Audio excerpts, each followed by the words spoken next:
educacionales en el programa de Michelle Bachelet han generado más de alguna crítica desde la oposición. El tema de la desmunicipalización en la educación escolar es uno de los más criticados por parte de la oposición. Queremos conversar más de este y otros temas vinculados a la educación. Está en el estudio el alcalde de Las Condes, Francisco de la Maza. Alcalde, ¿cómo está? Gracias por venir. Gracias a usted. Buenos días, Verónica. Alcalde, es evidente, me imagino que usted no está de acuerdo con la desmunicipalización. ¿Usted le podría explicar a nuestros televidentes cuáles son las razones por las que usted no está apoyando esa iniciativa? A ver, no es tan así. A ver. Yo estoy de acuerdo con que la educación pública, gratuita, que existe hace más de 35 años, siempre ha existido en realidad, pero desde el año 80 que está centrada en los municipios como sostenedor, necesita una transformación y un cambio profundo. No tiene que ver esto con el cambio del sostenedor necesariamente. Aquí se ha tratado de poner énfasis en que el problema es la desmunicipalización. En realidad no es el problema.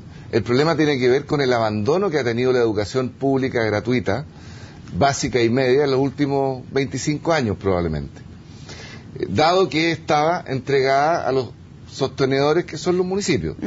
Y yo creo que ahí hay que hacer una transformación profunda que no necesariamente pasa por el cambio sostenedor ni por el aumento de recursos. Ambas cosas pueden ser necesarias, pero no suficientes. ¿Y por dónde pasaría, a su juicio, de manera fundamental una transformación en ese tipo de educación? Bueno, yo creo que lo fundamental es apuntar a la calidad de la educación en forma integral. El abandono que ha habido de las familias es un reflejo de que la gratuidad no es suficiente para... no es suficiente incentivo para que las familias manden a sus hijos a los colegios gratuitos. Hoy día hay un privilegio, o se privilegia, pagar en colegios que probablemente algunos tienen fines de lucro, legítimamente, versus la calidad que entrega hoy día la educación gratuita. O sea, desde luego, las familias hoy día están privilegiando el tema de la calidad. Y yo creo que la reforma tiene que apuntar principalmente a eso. Ese es el foco sobre el cual se debe poner el énfasis y las transformaciones profundas en torno a la educación, la calidad. ¿Cómo logramos, como sociedad, entregar a nuestros niños, que son las futuras generaciones, una educación gratuita, que hoy día existe, pero a la vez de calidad? Anoche, por ejemplo, el ministro de Educación en un programa de TVN decía, mire, en la medida que exista este sistema donde, por ejemplo, se mantenga el copago, por ejemplo, en algunos colegios, siempre va a generar una brecha de discriminación inevitable. Él decide poner un ejemplo bien concreto. Si el Estado entrega para un colegio, por ejemplo, para un alumno, 50.000 pesos, y esa familia pone un copago, suponiendo de 80.000, ese alumno va a tener educación, infraestructura, material didáctico por 130.000 versus el otro que va a tener 50. Ahí el ministro apuntaba a que por qué el actual gobierno decide mantener una gratuidad eliminando el copago, la desmunicipalización. Yo creo que ahí hay un tema ideológico bien de fondo que tiene que ver. Una cosa es la calidad de la educación pública y gratuita. Hoy día la educación pública está centralizada en la municipalidad, es gratuita y la calidad no ha variado en los últimos 25 años y podemos decir que es mala. Yo creo que ahí hay que poner el foco sin duda. Otra cosa es la libertad, donde ahí hay una diferencia probablemente ideológica. Yo creo, personalmente, porque así lo hemos hecho en los últimos 12 años, que construyendo una educación pública de calidad, que se puede, obviamente con más recursos, con algunos cambios estructurales, con alguna visión de futuro, copiando probablemente o imitando algunos países que han tenido éxito en estas materias, la educación pública gratuita va a poder competir de mejor manera con lo que hoy día está. Como la educación pública hoy día prácticamente no existe, por eso es que ha habido un abandono en los últimos 25 años y por eso las familias deciden finalmente optar por la calidad, que está más centrada en los colegios particulares subvencionados, que son aquellos en los cuales hay un copago. Correcto.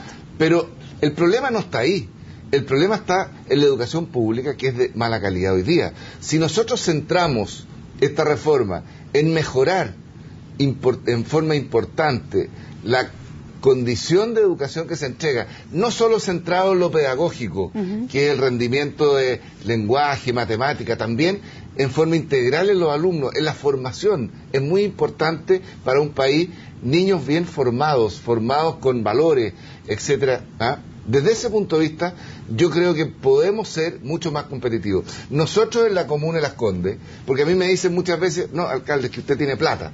Bueno, la plata es un elemento, pero lo concreto es que hoy día nuestros colegios están llenos, hay mucha demanda, y son particulares, no son particulares pagados, sino que son gratuitos y públicos, a través de un sostenedor que es la municipalidad. Entonces, yo creo que ese es el foco que hay que tratar de lograr y, obviamente, a través de ese foco, hacer y presionar que el resto de los colegios, particulares o particulares pagados, obviamente tengan que también hacer un impulso importante en su nivel de entrega de calidad para poder mantener una cantidad de alumnos importante. Alcalde, de las cosas que se esgrimían por parte de la Asociación Chilena de Municipalidades, recuerdo, por ejemplo, el alcalde Gonzalo Navarrete, que decía, mire, hay dos problemas con la municipalización de la educación, decía él. Uno es que la realidad de los 365 municipios, uno con otro es muy dispar. No es lo mismo una municipalidad X aquí en Santiago con una en el fin del país. Uno. Y lo segundo es que decía que efectivamente las comunas que hoy día tienen mayores recursos, no solo tienen mayor plata, sino que además tienen la posibilidad de invertir en departamentos, en recurso humano, que haga en capital humano, que hace que esa educación efectivamente sea de mejor calidad. ¿Qué se responde a eso? Pero eso yo no voy a decir que es una falacia, ¿eh? Pero la realidad de Chile responde a diferentes realidades.